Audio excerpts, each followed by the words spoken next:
Halo adik-adik, salam jumpa kembali bersama saya Ibu Imel. Di video kali ini saya akan membahas khusus terkait operasi matriks yang ada pada MATLAB. Sumber yang kita gunakan adalah buku tutorial praktis belajar MATLAB oleh Teguh Widyarsono MT. Oke, kita langsung saja pada materi yang pertama adalah penjumlahan dan pengurangan. Nah, penjumlahan dan pengurangan pada MATLAB sama persis ya dengan penjumlahan dan pengurangan matriks yang kita pelajari di konsep matematika. Kita langsung coba saja.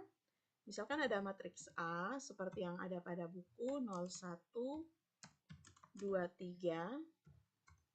Nah, lalu matriks B-nya itu adalah 4, 5, 6, 7. Nah, kalau kita jumlahkan A tambah B, maka kita lihat nilainya seperti yang kita pelajari pada penjumlahan matriks pada matematika. 0 tambah 4, 4, 1 tambah 5, 6, 2 tambah 6, 8, dan 3 tambah 7 itu 10. Kalau A kurang B, itu adik-adik silakan perhatikan, 0 kurang 4 negatif 4, 1 kurang 5 negatif 4, 2 kurang 6 negatif 4, dan 3 kurang 7 itu adalah negatif 4. Lalu bagaimana jika elemen pada setiap matriks A itu kita tambahkan dengan 50, maka kita tinggal tulis A ditambah 50. Nah, di buku itu sudah beri nama matriks baru lagi, namanya adalah matriks jumlah, matriks selisih, dan matriks tambah 50. Silakan adik-adik terserah mau gunakan atau tidak. Intinya adik-adik tahu bahwa dalam operasi penjumlahan dan pengurangan pada MATLAB sama persis dengan operasi matriks, penjumlahan dan pengurangan matriks pada konsep matematika yang sudah kita pelajari. Oke, seperti ini. Lalu sekarang kita coba ke perkalian matriks. Nah, perkalian matriks itu A dikalikan dengan B.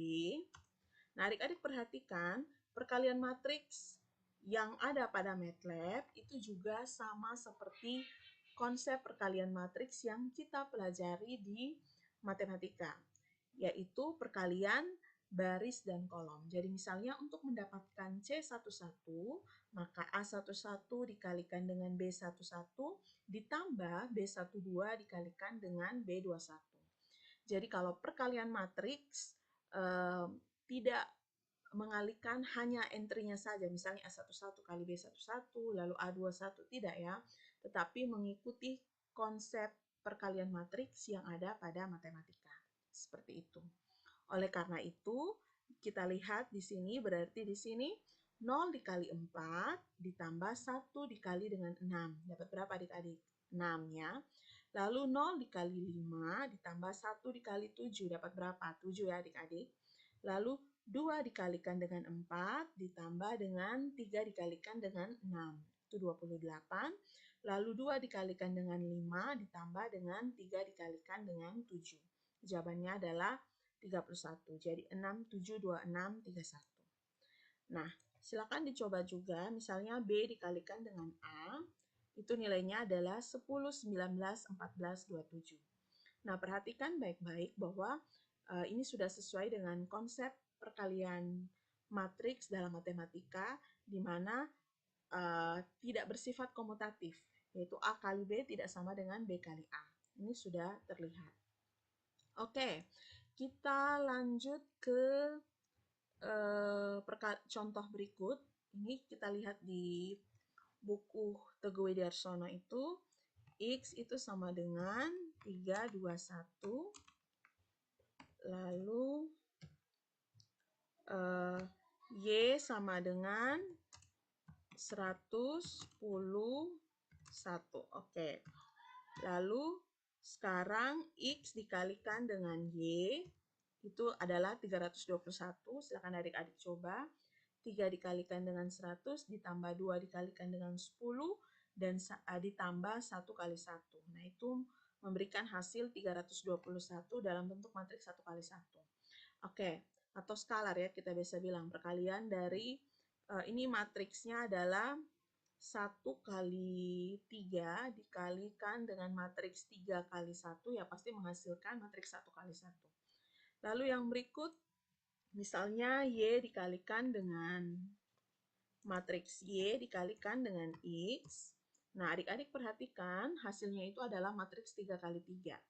Jadi ini matriks 3 kali 1 dikalikan dengan matriks 1 kali 3, yaitu pasti akan menghasilkan matriks 3 kali 3.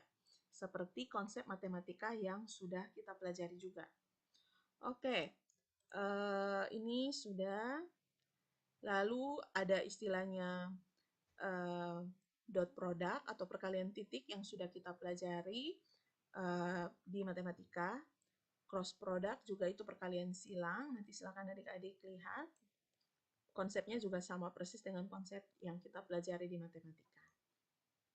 Lalu yang berikut di sini ada namanya persamaan linear dalam matriks. Nah, ini dalam MATLAB kita bisa menemukan solusi dari sistem, ya. Ini sebenarnya sistem persamaan linear dalam matriks.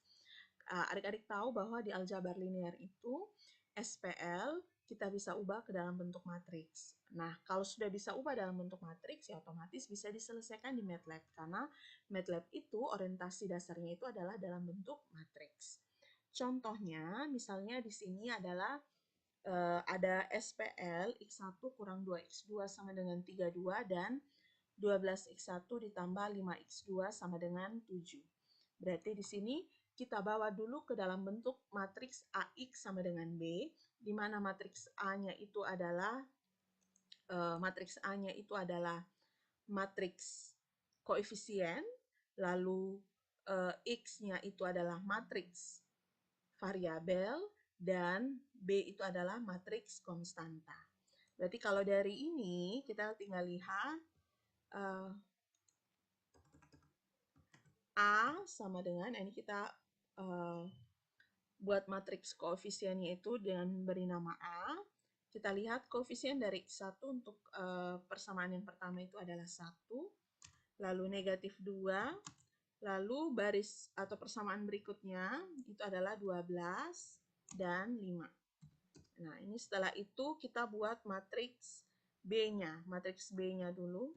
Matriks B-nya itu adalah 32, itu buat dalam satu kolom, ya adik-adik. Satu kolom, dua baris satu kolom. Oke. Nah, ini sudah. Ini seperti ini adik-adik. Lalu setelah itu, adik-adik lihat untuk mendapatkan nilai X-nya itu kita menggunakan rumus ini. X sama dengan A inverse B. Berarti ini kita X. Nah, rumus inverse di MATLAB itu adalah inv dari A, inv, lalu dalam kurung A, lalu kita kalikan dengan B. Maka kita akan peroleh 6 dan negatif 13. Seperti ini, ya. Oke, lalu bisa juga kita X itu sama dengan A, kita gunakan simbol pembagian terbalik. Pembagian terbalik, ya adik-adik, ini. Nah, ini kita juga dapat nilai X1-nya 6, X2-nya adalah negatif 13.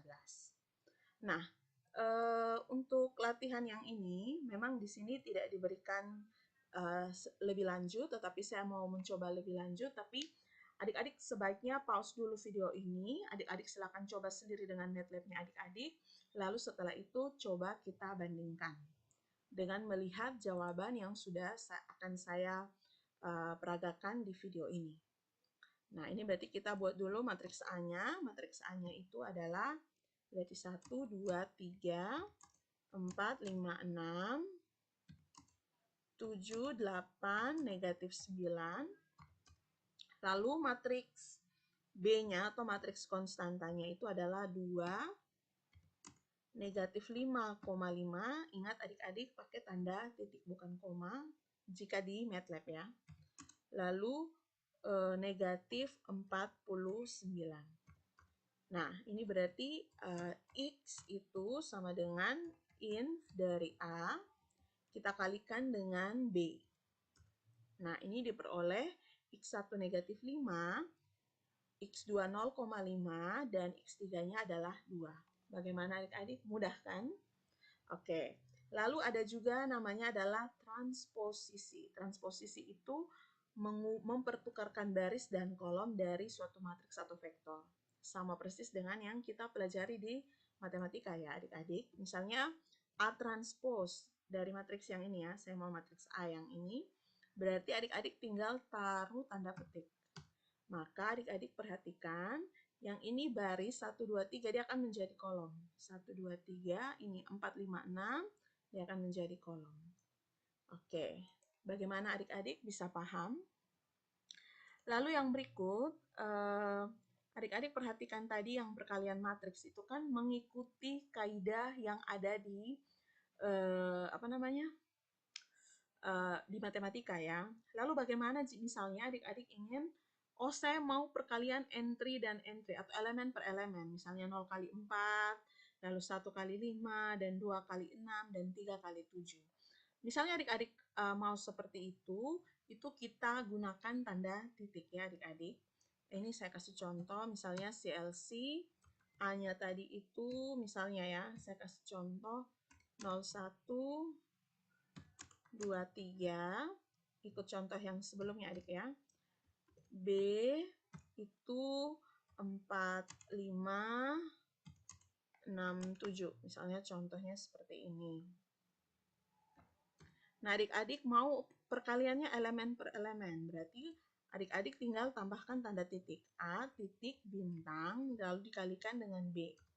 Nah, ini maka perkalian yang terjadi bukan perkalian matriks yang sudah kita pelajari tadi, tapi dia perkalian elemen per elemen. 0 kali 4, 0, 1 kali 5, 5, lalu 0 kali 6, 2 kali 6, 12, dan 3 kali 7 itu 21.